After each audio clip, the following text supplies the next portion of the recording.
let's unbox my new Smart Kitty Litter Box by PARUUNTYS. I basically want to know if it's as easy to build as that one girl said. Extra bags, power adapter, about 5.5 feet long, kitty-shaped air freshener, quick start guide and manual, brush for cleaning, and the legs labeled R and L right on the bottom. And of course we got Moose and Tato. There's your bottom tray to catch the Nookie Dookies and the main unit. It's all in pretty much one piece. I'm starting to believe her. It's going to tell you right here if it's an L or an R. Press the button and slide it right in. 2, 3, 4. When it's in the off position, you can't remove it. When it's on, you can. And that's how easy it is to take it out and clean it. The inside litter holder is like this waterproof, slick material. So it's going to be very easy to pull that out and clean like that.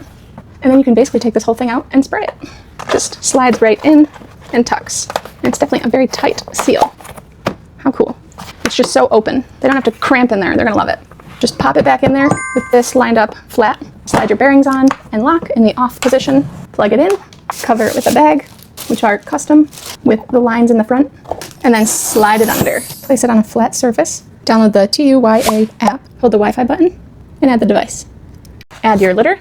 There is a max and minimum fill line, 7 sensors, 4 for weight, 3 for infrared, so it's gonna know when the cat jumps in. It also has sensors for pinching, so they'll never get pinched. Let's empty it fully into the bin.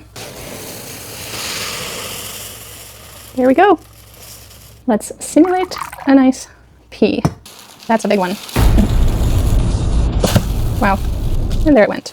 The whole thing is sealed in there, so it's gonna be smell proof. And it's just a cool mechanism. I love how open it is. The entrance being 16.5 by 16.5. And it nicely centers the litter when it's done.